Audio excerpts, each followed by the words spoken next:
AFL, gosh, that was a good match last night, and the Crows came so close, perhaps defying everyone's expectations. It was a terrific match, and it would have been an embarrassing loss for Hawthorn because they went in as unbackable favourites. Adelaide, you know, they were firing from the start. They led at quarter time, they led at half time, and I think the Hawks just weren't expecting this. And Taylor Walker from Adelaide, he was crucial. He booted 4 goals, and you've got this amazing bomb from 50 metres coming up. And Kurt Tippett, also influential with 4 goals and 11 disposals. Better talk about the other game that was played, the NRL, and we had the Canterbury Bulldogs, and they didn't look like they were ever going to miss. They proved too strong, so the fairy tale is over for the Bunnies. They were aiming for their first premiership in 41 years, and they got off to a pretty horrid start. Their skipper Michael Crocker there put on report. From there, they conceded the opening try to Chris and Inu. The Bunnies did, though, hit back through Isaac Luke. He darts over from dummy half,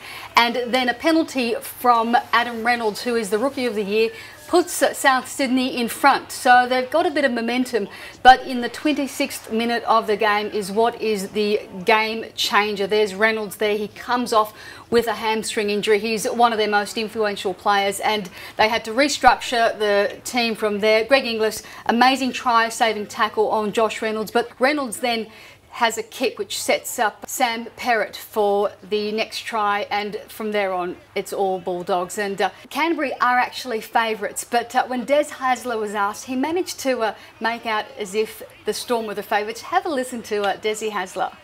No, they've already installed Melbourne as favourites, and we'll go, and deservedly so, the way they've played over the last couple of weeks. So very cheeky Des Hasler there, pretending they're underdogs when we know they're not. Then Sydney broke an 11-game losing streak against Collingwood, their first win over the Pies in 7 years, and they get to their first grand final now since 2006. And Josh Kennedy, he opened the scoring for the Swans, but it was really Lewis Jetta who was the star of the show. He kicked 3 amazing goals, and there was a highlight. You can see one of them coming up. It's just remarkable. It's like he's just playing with them, isn't it? We had the Storm in Melbourne, who a definitive win there. They were absolutely comprehensive against Manly, who were actually quite woeful, which is a pity. They were so good last week, but 16 errors for Manly. You can see that first one there with Tony Williams dropping the ball, and that allowed Cooper Cronk to score the opening try for the Melbourne Storm, and then it just went from bad to worse. George Defoe, who had such a great game last week, a fumble there, that led to the Storm's second try, which was from Billy Slater. This, though, was a contentious try. It was a benefit of the doubt try, and as you can see from the replays, it looks like he's dropped the ball. You know, we had already the dramas last week with Manly given 2 benefit of the doubt tries, so let's hope that the grand final isn't going to be plagued by that as well. And Daniela, NRL, I guess it wouldn't be finals if there wasn't some controversy. That's right. I think Manly did deserve to win, but heartache for the Cowboys and the way it was won. In the second half, there is a try that's awarded a benefit of the doubt. You'll see it coming here. I think it is a bit of a double movement, but it is awarded to Manly nonetheless. The big call, though, is this try here, which is given to Michael Oldfield. When you look at the replays, you'll see that Kieran Foran did knock that ball on. So given that there you can see that it's a clear knock on, and the Cowboys were understandably furious. Let's have a listen to Jeff Tuvey. Sorry, he did knock on the ball, did he? Well, he did, yeah. Okay, well, I thought it'd be no try then if he knocked it on, but I thought they said better for the doubt. Interesting there, because Manly do often complain that they're on the wrong side. So, hey, but you know, finals is also a bit about luck. Swimmer Matt Cowdery has become Australia's greatest Paralympian, winning his 11th gold medal in London. The 23-year-old not only successfully defended his title in the 50 metres freestyle, he did it in world record time. Duncan Hunstar reports. Competing at his 3rd Paralympic.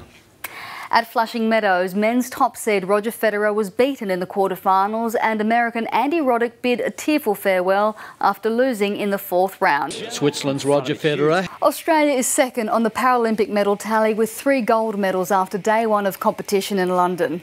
It was the velodrome which provided most of the highlights, with 5 Australian medals won there on the opening day. Patrick Galloway reports. Susan Powell took up cycling at the age of 40.